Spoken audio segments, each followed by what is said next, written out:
আজকে দারুণ স্বাদের একটা বেগুনের রেসিপি আপনাদের সাথে শেয়ার করব। এটা গরম ভাতের সাথে তো খেতে ভালো লাগবেই, রুটি পরোটার সাথে খেতে আরও বেশি ভালো লাগবে। এতটাই টেস্টি হয়, মাছ মাংসের স্বাদকেও হার মানাবে। নমস্কার বন্ধুরা, আহারে বাহার রান্নাঘরে আপনাদের সবাইকে স্বাগত জানিয়ে শুরু করছি আজকের এই দারুণ টেস্টি বেগুনের রেসিপি। বেগুনের রেসিপিটা করার জন্য দেখুন, আমি এখানে 400 গ্রাম বেগুন এইভাবে ছোট ছোট করে কেটে নিয়েছি। আপনারা যেমন খুশি কেটে নিতে পারেন। আমি এখানে কালো বেগুন নিয়েছি, আপনারা যে কোনো বেগুন দিয়ে এটা তৈরি করতে পারেন। তারপর দেখুন, এইভাবে লবণ জলে বেগুনগুলোকে ভিজিয়ে রাখছি। 5 থেকে 10 মিনিট ভিজিয়ে রাখবো, এতে করে বেগুনের যে কালো জল বেরিয়ে যাবে। অনেক সময় বেগুন খেলে অনেকেরই গা চুলকায় বা অ্যালার্জির সমস্যা থাকে, এই কালো জলটা বেরিয়ে গেলে সেটা আর হবে না। আর আমরা যখন বেগুনগুলো ভাজবো, তেলও অল্প পরিমাণে টানবে, যেহেতু জল অনেকটা শুষে নেবে, তেল টানবে কম। 5 মিনিট ভিজানো থাকুক, এই সময় আমি একটা মশলা তৈরি করে নিচ্ছি। দেখুন, একটা বাটিতে নিয়ে নিলাম হাফ চা চামচ ধনের গুঁড়ো, হাফ চা চামচ জিরের গুঁড়ো, হাফ চা চামচ হলুদ গুঁড়ো, হাফ চা চামচের থেকে একটু বেশি পরিমাণে দিয়ে দিলাম লাল লঙ্কার গুঁড়ো। ঝালটা আপনারা নিজেদের পরিমাণ বুঝে দেবেন, এটা একটু ঝাল ঝাল হলেই বেশি ভালো লাগবে খেতে। একেবারে বেসিক মশলা। এবার অল্প একটু জল দিয়ে মশলাটাকে এইভাবে ভিজিয়ে রাখবো, এতে করে মশলাটা ফুলে যাবে, আমাদের রান্না করতে সুবিধা হবে। প্রায় 7-8 মিনিট পর দেখুন, জলগুলো একেবারে কালো হয়ে গেছে আর বেগুনগুলো একটু পিচ্ছিল ভাব হয়ে গেছে। এবার বেগুনগুলোকে এভাবে কচলে ধুয়ে নেব 2-3 বার জল পাল্টে পাল্টে। দেখুন, বেগুনগুলোকে ভালোভাবে ধুয়ে নিয়ে চলে এসেছি, নিয়ে নিলাম একটা প্লেটে। এবার বেগুনের মধ্যে দিয়ে দিচ্ছি পরিমাণ মতো লবণ, একটু হলুদ গুঁড়ো, দিয়ে দিচ্ছি হাফ চা চামচ কাশ্মীরি লাল লঙ্কার গুঁড়ো। এতে ঝাল হবে না, কালারটা সুন্দর হবে, সেই জন্য দিয়েছি। আপনারা যদি চান স্কিপ করতে পারেন, না দিলেও হবে।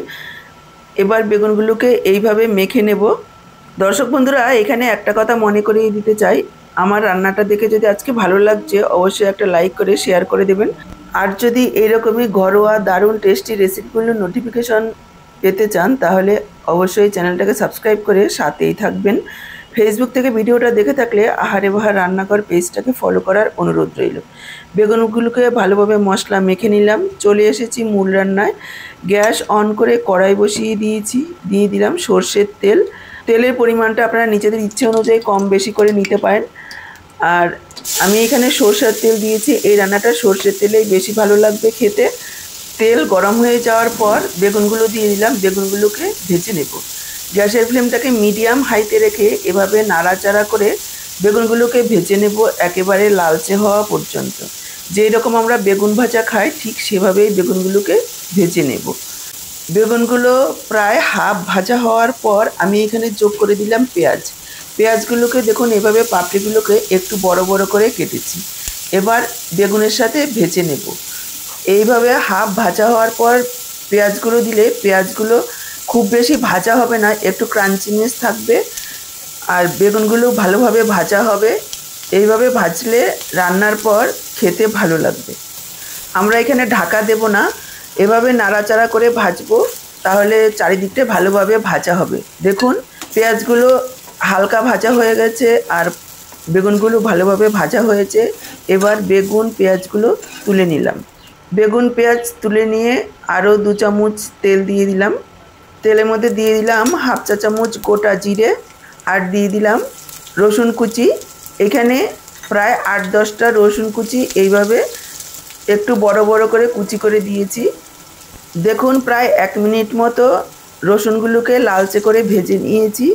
এবার আমি যোগ করে দিলাম পেঁয়াজ কুচি। এখানে 2টো মিডিয়াম সাইজের পেঁয়াজ এভাবে ছোট ছোট করে কুচিয়ে দিয়েছি। পেঁয়াজগুলোকে হালকা লালচে করে ভেজে নেব। পেঁয়াজ ভাজার সময় গ্যাসের ফ্লেমটাকে মিডিয়াম লোতে রেখে এভাবে নাড়াচাড়া করে ভাজবো, তাহলে চারিদিকে পেঁয়াজগুলো ভালোভাবে ভাজা হবে, একদিকে পুড়ে গিয়ে আরেকদিকে কাঁচা থাকবে না। দেখুন, পেঁয়াজগুলোকে হালকা লালচে করে ভেজে নিয়েছি। এবার আমি যোগ করে দিচ্ছি 1 চা চামচ পরিমাণ আদা বাটা আর কাঁচা লঙ্কা কুচি। এখানে প্রায় 5-6টা কাঁচা লঙ্কা কুচি করে নিয়েছি, তার মধ্যে বেশিরভাগটাই এখন যোগ করে দিলাম আর কিছুটা আমি পরে ব্যবহার করব। কাঁচা লঙ্কা কুচিটাকেও একটু নাড়াচাড়া করে মিশিয়ে নিলাম। তারপর এখানে যোগ করে দিচ্ছি টমেটো। এখানে 2টো টমেটো এইভাবে গ্রেট করে নিয়েছি, তারপর যোগ করে দিলাম। সাথেই দিয়ে দিচ্ছি একটু লবণ, এতে করে টমেটোটা খুব তাড়াতাড়ি কষানো হয়ে যাবে। জল ছেড়ে দেবে। লাগাতার নাড়াচাড়া করে 2 মিনিট মতন এইভাবে একটু কষিয়ে নেব। এখানে টমেটোটা আমি গ্রেট করে দিয়েছি, আপনারা চাইলে এটা পেস্ট করেও দিতে পারেন, তবে টেস্ট কিন্তু পুরোটাই আলাদা হবে। আবার চাইলে কুচি করেও দিতে পারেন। এইভাবে গ্রেট করে দিলে কি হবে, একটু দানা দানা থাকবে, মুখে পড়বে, খেতে ভালো লাগবে। আর বেশি বড় টুকরো থাকলেও ভালো লাগবে না, আবার পেস্ট করে দিলে একেবারে গলে ঝোলটা ঘন ঘন হয়ে যাবে, তখনও ভালো লাগবে। দেখুন টমেটোটাকেও 2 মিনিট মতো একটু নাড়াচাড়া করে নিয়েছি।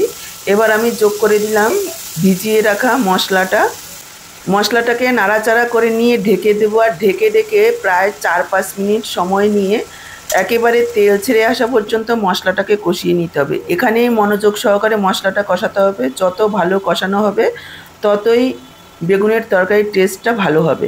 মশলাটা ঢাকা থাকুক। এই সময়ে দেখুন আমি একটা বাটিতে ভেঙে নিলাম 2টো ডিম, দিয়ে দিচ্ছি একটু লবণ। এবার ডিমটাকে ভালোভাবে ফেটিয়ে নেব, যাতে একটুও চাকা না থাকে।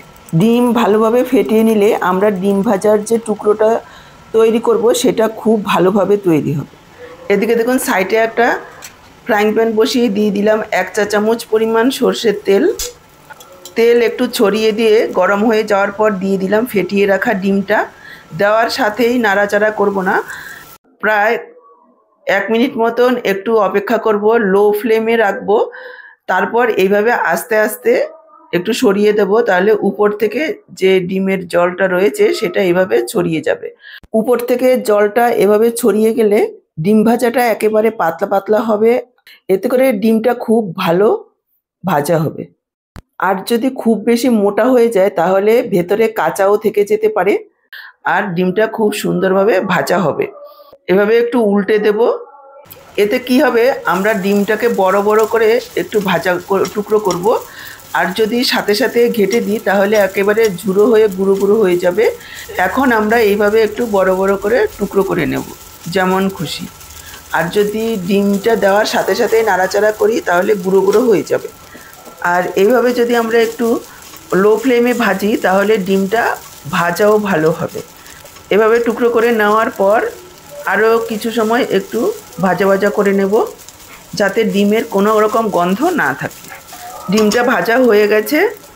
আর এদিকে দেখুন মশলাটাও খুব সুন্দরভাবে কষানো হয়ে গেছে, তেল ছেড়েছে।